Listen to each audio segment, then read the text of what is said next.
ভাইরা দেশনেত্রী বেগম খালেদা জিয়ার মুক্তি কামনায় দোয়া। এই যে দেশনেত্রী বেগম খালেদা জিয়া আজকে রোগে আক্রান্ত, এটা কি স্বাভাবিক ছিল? এটা স্বাভাবিক নয়। দেশনেত্রী বেগম খালেদা জিয়াকে ষড়যন্ত্রমূলক ভাবে একটি মিথ্যা মামলায় গ্রেফতার করে তাকে শুধুমাত্র হত্যা করার উদ্দেশ্যে গ্রেফতার করা হয়েছে। যে মামলায় তাকে দেওয়া হয়েছে সেটা কোন মামলা নয়। তিনি কোন টাকা আত্মসাৎ করেন নাই। একটা মিথ্যা মামলায় তাকে জেলের ভিতরে নিয়ে একটা অস্বাস্থ্যকর পরিবেশে রেখে অনেকের মতে ফুটপার্জনী করে অসুস্থ করা হয়েছে। এমনকি যখন তাকে বিদেশে নেওয়ার প্রয়োজন ছিল তখন তাকে বিদেশে দেওয়া হয় নাই। এটা ছিল একটা ষড়যন্ত্র। এই ষড়যন্ত্রের মাধ্যমে বাংলাদেশের স্বাধীনতার সার্বভৌমত্বকে স্মরণ করে একটা মুক্তিযুদ্ধ চালানো হয়েছিল।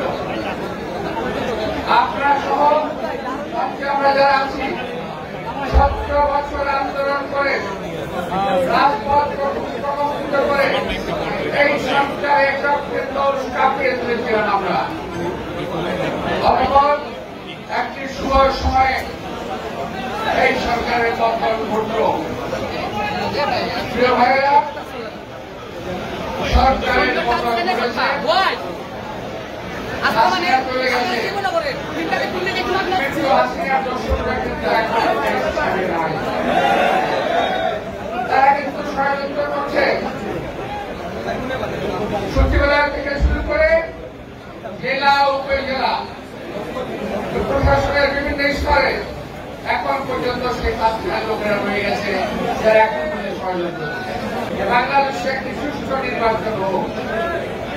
যারা চাচ্ছে না, আমরা এই 17 বছর আন্দোলন করেছি, সেই আন্দোলনের ফসল ভোট। আমরা গণতন্ত্রের জন্য আন্দোলন করেছি, আমরা ভোটের জন্য আন্দোলন করেছি, ঠিক না? সেই ভোট এবং গণতন্ত্র তারা এই দেশে ফিরিয়ে দিতে চায় না। এক শ্রেণীর লোক আছে ক্ষমতার গরিবে বসে নির্বাচনকে কিভাবে পিছানো যায়, কিংবা নির্বাচন না দিয়ে কিভাবে অনেক দিন ক্ষমতা টিকে থাকা যায়, সেই চেষ্টা তারা করছে। ইনশাআল্লাহ বাংলাদেশের জনগণ 17 বছর ধরে আন্দোলন করেছে, দরকার হলে আমরা আবারও আন্দোলন নামব। আমরা কখনোই বিজয়ী হতে দেব না। এই দেশের মানুষের ভোটাধিকার, এই দেশের মানুষের আমারতকে ফেরত করতে দেওয়া হবে না। এক একজন এক এক রাজনৈতিক দল এক এক সময় দেখবেন কেউ একই দল বারবার বলতেছে নির্বাচন হবে, আবার বলছে এ অবস্থায় নির্বাচনে যাওয়া যায় না, আবার বলছে ক্রিয়ার পদ্ধতি। এই নাম বাংলাদেশের লোক কখনো শোনে নাই।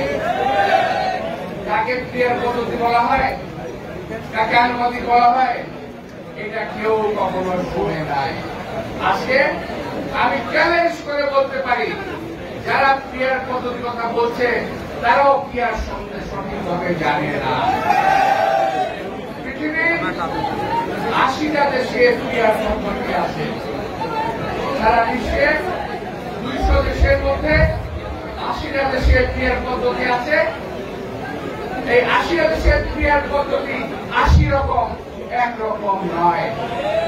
সুতরাং যারা ক্রিয়ার নিয়ে কথা বলেন, দয়া করে ক্রিয়া নিয়ে একটু পড়াশোনা করবেন, ক্রিয়া নিয়ে একটু জানবেন, জেনে তারপরে কথা বলবেন।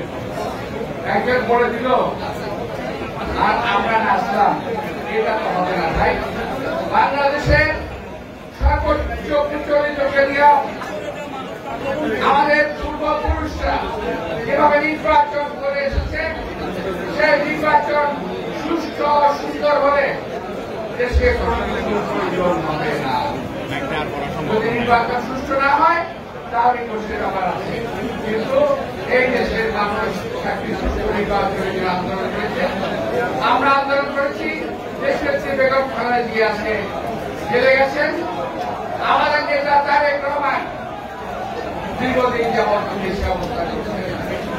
করে তিনি গিয়েছিলেন আহত অবস্থা চিকিৎসার জন্য।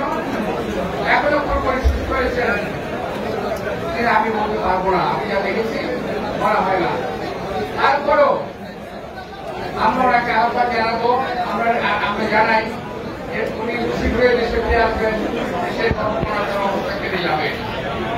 প্রিয় ভাইয়েরা, এই দেশের বর্তমান অবস্থায় এই সরকারের ভিতরে ওই যে আমলারা যা করছে তাতে আমার ধারণা এই সরকার নির্বাচন করতে পারবে না।